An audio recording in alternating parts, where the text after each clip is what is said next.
ఈరోజు Chandrababu Naidu, Pawan Kalyan, home minister Anitha గారు, లోకేష్ గారు చెప్పాలి దీనికి ఆన్సర్. 11 సీట్లు కడప ఎమ్మెల్యే అని కిండల్ చేసిన వీళ్ళకి జగనన్న జిల్లాల పర్యటన వస్తే ఎందుకు తడిసిపోతుంది, ఎందుకు ఆంక్షలు పెడుతున్నారు? ఇదే ఆంక్షలు మీకు పెట్టామా మేము అధికారంలో ఉన్నప్పుడు? చంద్రబాబు నాయుడు తిరిగాడు, పవన్ కళ్యాణ్ తిరిగాడు, లోకేష్ కూడా పాదయాత్ర అని చెప్పి ఒక పాదయాత్ర చేశాడు. అది ఎవరు కూడా చూడని పాదయాత్ర. ఎప్పుడైనా ఆంక్షలు పెట్టామా? అంటే జగన్మోహన్ రెడ్డి గారు జనంలోకి వస్తే తెలుగుదేశం పార్టీ ఈవీఎంల ద్వారా గెలిచిపోయిందన్న విషయం పబ్లిసిటీ అవుతుంది కాబట్టి వాళ్ళు ఏదైతే సూపర్ 6 కానీ 143 మేనిఫెస్టోలో చెప్పినవి చేయకుండా జగనన్న ఇస్తున్నవి కూడా ఇస్తామని చెప్పి ఇవ్వకుండా పోవటాన్ని ప్రజలందరూ కూడా జగనన్న వెనక వెళ్తూ ఆయనకు చెప్తున్నారు. కాబట్టి వాళ్ళు చేసిన తప్పులు, వాళ్ళు చేస్తున్న అవినీతి ఏదైతే ఇప్పుడు ఉందో, ఇసుక కానీ, మద్యం కానీ, గంజాయి కానీ, డ్రగ్స్ కానీ, ఇవన్నీ బయటకు వస్తున్నాయన్న భయంతో, బాధతో ఈ ఆంక్షలు తప్ప ఎందుకు ఆంక్షలు నాకు చెప్పాల్సిన అవసరం వాళ్ళు ఉంది. మీరే చెప్పారు కదా, మీరే చూశారుగా 11 సీట్లని ఏ విధంగా ఎగతాళి చేశారు. 11 సీట్లు ఉన్న వాళ్ళ గురించి ఎందుకు భయపడుతున్నారు మరి? అండ్ రెండవది, ఈరోజు సీరియస్గా డిస్కషన్ చేసింది పిఎస్సీలో ఏంటంటే జగన్మోహన్ రెడ్డి గారికి Z+ కేటగిరీ భద్రతను కల్పించాలి.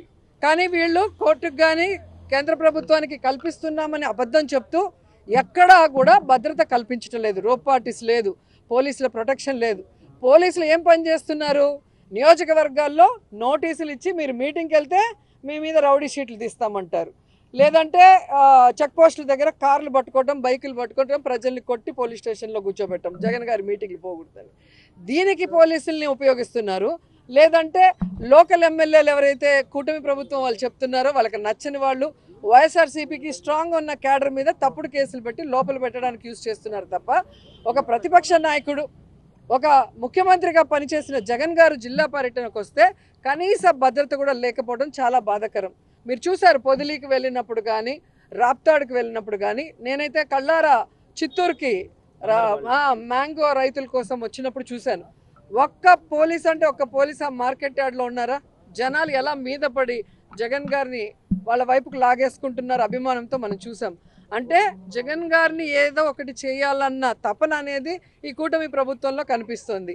ఎందుకంటే చంద్రబాబు నాయుడు సొంత తండ్రి లాంటి ఎన్టీఆర్ గారికే పార్టీ లాక్కొని చెప్పులేసి ఆయన చావుకు కారణమైన వ్యక్తి కాబట్టి కుట్ర రాజకీయాలు చేయటము, వెన్నుపోటు రాజకీయాలు చేయటం చంద్రబాబు నాయుడుకి వెన్నతో పెట్టిన విద్య. కాబట్టి జగన్మోహన్ రెడ్డి గారి భద్రత గురించి మేమంతా ఆందోళన చెందాం. అందరం కూడా పిఎస్సీలో దాని మీద డిస్కస్ చేశాము. మేము న్యాయ పోరాటం దీని మీద చేయాలనుకుంటున్నాం. కేంద్రకు కూడా ఇన్ఫార్మ్ చేసి ఆయనకి భద్రత పెంచే విధంగా అడుగులు ముందుకు వేయాలి. అలాగే పార్టీ నుంచి ప్రతి జిల్లాలో నుంచి మరి జగన్ గారికి భద్రత కల్పించే విధంగా మేము ముందుకు వెళ్ళాలనుకుంటున్నాం. రెండోది, జగన్మోహన్ రెడ్డి గారిని ఆయన పార్టీని భూస్థాపితం చేయాలన్న ఒక్క నీతిమాలిన ఆలోచనతో చంద్రబాబు నాయుడు కూటమి ప్రభుత్వం ఈరోజు ఏ విధంగా తప్పుడు కేసులు పెట్టి ఇంపార్టెంట్ లీడర్స్ని అందరినీ కూడా అరెస్ట్ చేస్తూ వెళ్తున్నారు.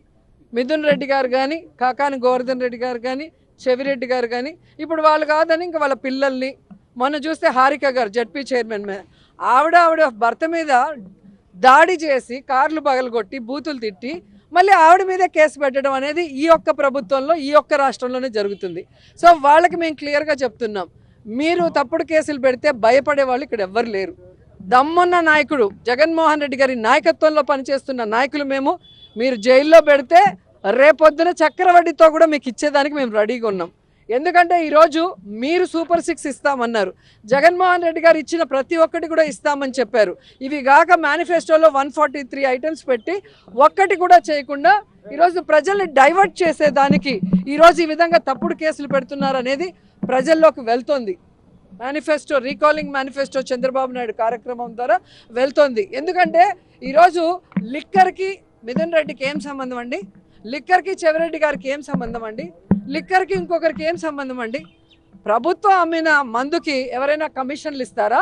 ప్రైవేట్ వాళ్ళు అమ్మిన మందుకి కమిషన్లు ఇస్తారా?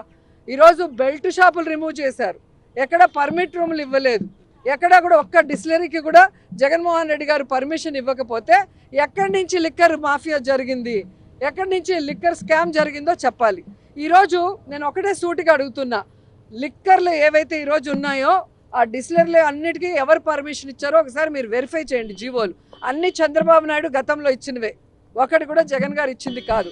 ఆ డిస్టిలరీలో నుంచి ఈరోజు స్కామ్ జరిగింది అంటే, నాసి రకం మందు ఇచ్చినారంటే వాళ్ళ మీద ఎందుకు కేసులు పెట్టలేదు, ఆ డిస్టిలరీని ఎందుకు మూసేయలేదు, వాళ్ళ మీద ఎందుకు ఎంక్వైరీ చేయలేదని నేను అడుగుతున్నా.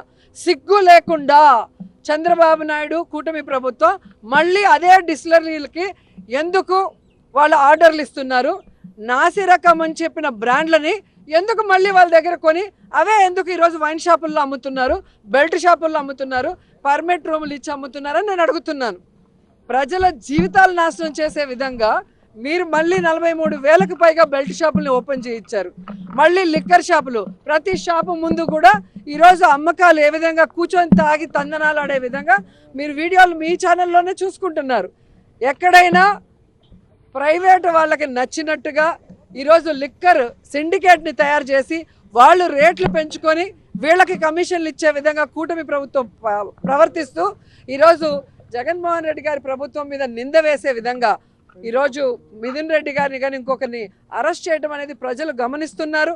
సో ఈ విధంగా తప్పుడు కేసులు పెట్టిన చంద్రబాబు నాయుడు కూటమి ప్రభుత్వాన్ని కూకటి వేళ్లతో సహా పెకిలించి బయటపడేసేంత వరకు మేమందరం కూడా పోరాడతామని కూడా ఈ సందర్భంగా తెలియజేసుకుంటున్నాను. అండ్ ఈరోజు తెలుగుదేశం పార్టీకి చెప్తున్నాను, ప్రశాంతి గారికి ఏదో జరిగిపోయిందని అన్ని ఛానల్లో డిస్కషన్ పెట్టి ప్యానెల్ మీటింగ్లు పెట్టి మళ్ళీ ప్రసన్న కుమార్ రెడ్డి ఇంటికి పోయి ఆయన ఇల్లు డ్యామేజ్ చేసింది మీరు అందరూ చూశారు. పోలీస్ స్టేషన్లో వెంటనే కేసులు పెడతారు, కోర్టు కూడా ఏ విధంగా తప్పు పట్టిందో మనం చూసాం. కానీ నా విషయంలో అంత వల్గర్గా మాట్లాడుతుంటే అదే ప్రశాంతి పెంచి పోషిస్తున్న ఆర్పి, అదే వేమిరెడ్డి గారు పెంచి పోషిస్తున్న ఆర్పి అన్ని రకాలుగా మాట్లాడుతుంటే ఎందుకు పోలీసులు కేసు పెట్టట్లేదు, కోర్టులో ఎందుకు సుమోటోగా తీసుకొని అలాంటి వాళ్ళకి బుద్ధి చెప్పట్లేదని నేను అడుగుతున్నాను. ఈరోజు నా నియోజకవర్గంలో భానుప్రకాష్ అనేవాడు తండ్రి పేరు చెప్పుకొని రాజకీయాల్లోకి వచ్చాడు. మేము కష్టపడి పైకి వచ్చిన వాళ్ళు, అలాంటి వాడితో కూడా లోకేష్ గారు నన్ను ఈరోజు మాట్లాడిస్తున్నారు. మరి దీని గురించి ఎందుకు ఏ ఛానల్లో కూడా ప్యానల్ డిస్కషన్ చేయట్లేదు? మేధావులు విశ్లేషకులు ఎందుకు కూర్చోవట్లేదు? అంటే మీ పార్టీలో ఉంటే వాళ్ళు మంచోళ్ళు, పక్క పార్టీలో ఉంటే వాళ్ళు చెడ్డోళ్ళు. ఇదే ప్రశాంతి వైసీపీ నుంచే కదా వచ్చింది. మరి ఆవిడ కోసం అంత ఆరాటపడిన వాళ్ళు ఈరోజు హారిక గారికి ఒకటి జరిగినా నాకు ఒకటి జరిగినా ఎందుకు పట్టించుకోవట్లేదు? మేము మహిళలు కాదా? మాకు మనోభావాలు లేదా? మా ఫ్యామిలీలు బాధపడవా? కాబట్టి ఈరోజు అధికారం ఉంది కదా అని ఎగిరెగిరి పడితే రాబోయే కాలంలో జగనన్న ముఖ్యమంత్రి అయిన తర్వాత ఎగిరెగిరి పడిన వాళ్ళని ఎగరేసి తంతామని కూడా ఈ సందర్భంగా తెలియజేసుకుంటున్నాను.